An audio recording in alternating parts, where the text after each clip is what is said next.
Hello everyone, আসসালামু আলাইকুম। সবাই কেমন আছেন? আশা করি সবাই অনেক বেশি ভালো আছেন, আমিও ভালো আছি। আজকে সুন্দর একটা সকালে সুন্দর একটা নাস্তা দিয়ে শুরু করলাম। আজকে সকালে তৈরি করেছিলাম চিতই পিঠা। চিতই পিঠার গরুর মাংস আমার তো বরাবরই অনেক বেশি পছন্দ, আমার বাসারও সবার অনেক বেশি পছন্দ। তাই গতকাল বেশি করে গরুর মাংস রান্না করেছিলাম, অনেকটা বেঁচে গিয়েছিল। তাই ভাবলাম সকালে একটু চিতই পিঠা তৈরি করি, এটা দিয়ে নাস্তা হয়ে যাক। সকালে নাস্তা করার পর প্রায় দুপুর 12টার দিকে অনেক বৃষ্টি হচ্ছিল, তাই বৃষ্টিতে একটু হাত ভেজাচ্ছিলাম। মেয়েরা মনে হয় এমনই করে, আমার কাছে ভীষণ ভালো লাগে বৃষ্টিতে হাত ভেজাতে। তাই একটু বৃষ্টিতে হাত ভেজানোর পরে গাছ দেখতেছিলাম যে গাছের কী অবস্থা। গাছগুলো একটু বৃষ্টি পাচ্ছিল, দেখতে অনেক বেশি সুন্দর লাগছিল আমার কাছে। আর এদিকে দুপুরের জন্য রান্নায় চলে আসলাম। আজকে যেহেতু গরুর মাংস ছিল, ডাল রান্না করা ছিল, তাই ভাবলাম একটু শুটকি ভুনা করি আমার জন্য।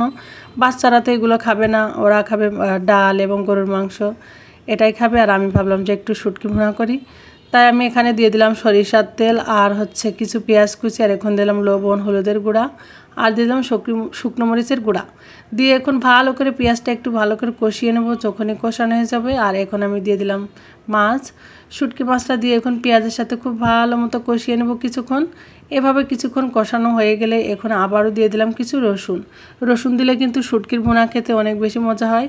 আর আমার কষানো হয়ে গেছে, আর এখন আমি দিয়ে দিলাম পরিমাণ মতো পানিটা দিয়ে এখন আমি ঢাকনা দিয়ে ঢেকে দেবো কিছুক্ষণ।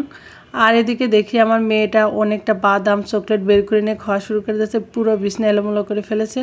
তাই ওর সাথে আমি একটু বাদাম খেয়ে নিলাম, চকলেটও খেয়ে নিলাম। আর এদিকে এসে দেখি যে শুটকি মাছটা তো প্রায় পুড়েই যাচ্ছিলো, আর একটু না হলে মনে হয় পুড়েই যেত।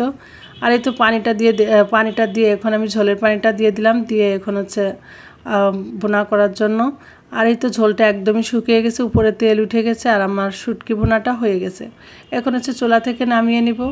আর দেখতে পেয়েছেন শুটকির কালারটা কিন্তু খুবই সুন্দর এসেছে, আমার কাছে অনেক বেশি ভালো লাগতেছিল। দেখতেও যেমন সুন্দর হয়েছিল, খেতেও কিন্তু ভীষণ মজা হয়েছিল। আর এখন আমি একটা বাটিতে তুলে নিচ্ছি, আর দেখতেই পেয়েছেন কালারটা কিন্তু অসাধারণ। আর সবার খাওয়া শেষ, এখন আমি খেয়ে নিচ্ছি। কি বলবো, শুটকি ভুনাটা অনেক বেশি মজা হয়েছিল।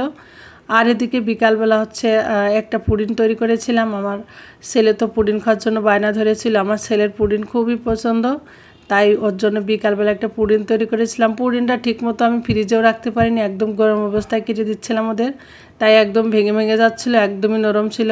ফ্রিজে রাখলে হয়তো পরে কাটলে অনেক ভালো হতো। যাই হোক, এই অবস্থায় বাচ্চারা যেটা বলে সেটাই করতেছিলাম, এখন ওদেরকে কেটে দিচ্ছিলাম। আমার মেয়েটা তো খাওয়ার জন্য একদম পাগল হয়ে যাচ্ছিল, তাই ওকে একটু খাইয়ে দিলাম। আজকের ভিডিওটি কেমন লেগেছে, সবাই যদি ভালো লেগে থাকে তাহলে লাইক কমেন্ট করে সবাই পাশে থাকবেন, আর আমাকে একটু সাপোর্ট করবেন। আজকের মতো ভিডিওটি এখানেই শেষ করছি।